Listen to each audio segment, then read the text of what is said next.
வணக்கம். இன்னைக்கு ரொம்ப பழமையான ஒரு சிவன் கோவில் பற்றின ஒரு வீடியோவை உங்களுக்கு எடுத்துகிட்டு வந்திருக்கேன். நான் உங்கள் ரக்ஷினி வினோத். வாங்க வீடியோக்குள்ளே போகலாம். சமீப காலமாக இன்டர்நெட்டில் நல்லா பேசப்பட்ட கோவிலாக நம்ம எருமைவெட்டிப்பாளையத்தில் இருக்க வரமுக்தீஸ்வரர் கோவில் அமைஞ்சிருந்தது. உங்களுக்கு எல்லாருக்குமே தெரியும். நம்ம யூடியூப், இன்ஸ்டாகிராம் எடுத்தாலே ஃபுல் அண்ட் ஃபுல் நம்ம எருமைவெட்டிப்பாளையத்தில் கும்பாபிஷேகம் நடக்க போகுது, இது மிகவும் பழமையான கோவில் அப்படின்ற காணொலியை தான் நம்ம பார்த்துட்டு வந்திருந்தோம் இல்லையா. இன்னைக்கு நான் அந்த கோவிலை முழுமையாக உங்களுக்கு காமிக்க போகிறேன். வெளிநாடுகளில் இருக்கிற நண்பர்கள், இந்த கோவிலுக்கு வர முடியாதவங்க இந்த வீடியோவை பார்த்து சிவனோட அருளை நீங்கள் பெற்றுக்கொள்ளுங்கள். வாங்க இப்போ நம்ம இந்த கோவிலுக்கு எப்படி போகிறது அப்படின்றத பார்க்கலாம். நீங்கள் ரெட் ஹில்ஸ் வழியாக வந்தீங்கன்னா காரனுடைய பிரிட்ஜு ஒன்று க்ராஸ் ஆகும். அங்கேருந்து நீங்கள் லெஃப்ட் கட் பண்ணிங்கன்னா ஒரு 6.6 கிலோமீட்டர் தூரத்துக்கிட்ட வரும். உள்ளே கொஞ்சம் போகும்போது காடாக இருக்கிற மாதிரி இருக்கும். அதுக்கப்புறம் உள்ளே ரீச் ஆகிட்டிங்கன்னா நம்ம கோவிலை ரீச் பண்ணிடலாம். இந்த கோவில் ரொம்ப பழமையான கோவில், கிட்டத்தட்ட 2000 வருஷம் பழமையான கோவில் அப்படின்னு சொல்கிறாங்க. இந்த கோவிலோட பழைய ஃபோட்டோஸ் நான் வீடியோ எண்டில் அட்டாச் பண்ணுறேன் பாருங்கள். இந்த கோவிலுக்கு கும்பாபிஷேகம் இப்போ தான் பண்ணியிருக்காங்க. இதுக்கு முன்னாடி பண்ணியிருக்கலாம், பண்ணாமலும் இருக்கலாம் அப்படின்னு சொல்லப்படுது. இதுக்கு முன்னாடி கும்பாபிஷேகம் பண்ணதுக்கான எந்த ப்ரூஃபும் இல்லை. இந்த ஸ்தலத்துள்ளே வந்தாலே உங்களுக்கு ஒரு நல்ல பாசிட்டிவ் வைப் உங்களுக்கு கிடைக்கும். நீங்கள் உள்ளே வரும்போதே அதை நீங்கள் ஒரு நல்ல உணர்வீங்க. நம்ம கோவில் உள்ள போனால் வரமுக்தீஸ்வரரை பார்க்கலாம். ஐயா லிங்கம் வடிவில் நம்மளுக்கு காட்சி அளிக்கிறாரு. இந்த கோவிலோட ஸ்பெஷாலிட்டி என்னென்னா, நம்ம லிங்கம் பின்னாடி ஒரு விளக்கு இருக்குது. அந்த விளக்கு நடனம் ஆடிட்டுருக்கு. உள்ள காற்று கூட நுழைய முடியாத ஒரு கட்டமைப்பு அது. அங்கே இருக்கிற எந்த விளக்குமே அங்கே அந்த நடனம் ஆடுற மாதிரி காட்சி அளிக்கலை.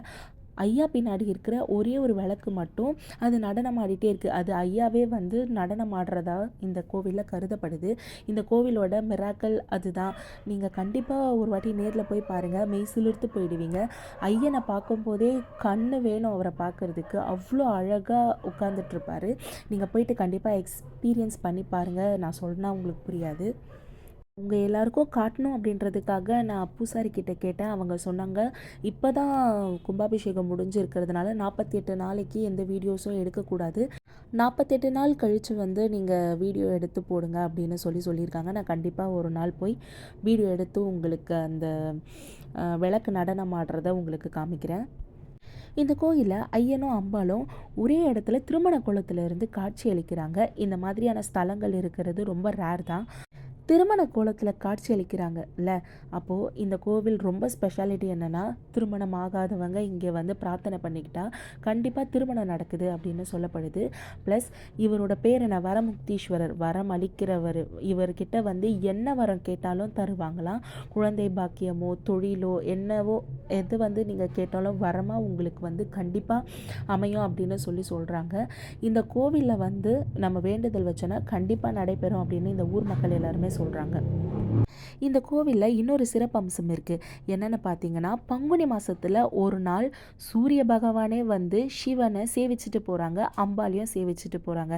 இது எப்போ நடக்குதுன்னு சொல்லப்படுறது இல்லை. 3 நாட்கள் சிவன் ஐயா கிட்ட தொட்டுட்டு போகுமா. கடைசியாக ஒரு நாள் முழுமையாக அவரை வணங்கிட்டு போவாங்களாம். அது எந்த நாளுன்னு குறிப்பிட்டு சொல்ல முடியாது அப்படின்னு அங்கே இருக்க பூசாரி சொன்னாங்க. நாம் எந்தெந்த கோவிலுக்கோ போகிறோம், ஆனால் இந்த கோவில் நம்ம எருமைவெட்டிப்பாளையத்திலேயே இருக்குது. கண்டிப்பாக வர முடிஞ்சவங்க வரமுக்தீஸ்வரர்கிட்ட வரம் வாங்கிட்டு போங்க. வர முடியாதவங்க என்னோட காணொலியை பார்த்து ஐயாவோட அருளை பெறுங்க.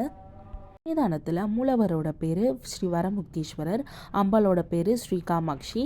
இங்கே விநாயகர் இருக்கார், முருகர் பாலமுருகர் இருக்கார், துர்கை அம்மன் இருக்காங்க, சண்டிகேஸ்வரர் இருக்கார், பைரவர் இருக்கார், வராகி அம்மன் இருக்காங்க, தட்சிணாமூர்த்தி இருக்காங்க. இப்படி எல்லாரோடைய ஸ்தலங்களும் இங்கே அமைஞ்சிருக்கு. இந்த காணொலி மூலியமாக உங்கள் எல்லார் வீட்டுக்கும் நான் வரமுக்தீஸ்வரரை கொண்டு வந்திருக்கேன் அப்படின்றதில் நான் ரொம்ப மகிழ்ச்சி அடைகிறேன். இந்த மாதிரி நிறைய இடங்களை பற்றி நீங்கள் தெரிஞ்சுக்கணுன்னா என்னோடய சேனலை கண்டிப்பாக சப்ஸ்கிரைப் பண்ணுங்கள். அப்போ தான் நான் எந்த வீடியோ போட்டாலும் உங்களுக்கு நோட்டிஃபிகேஷன் வரும். நன்றி.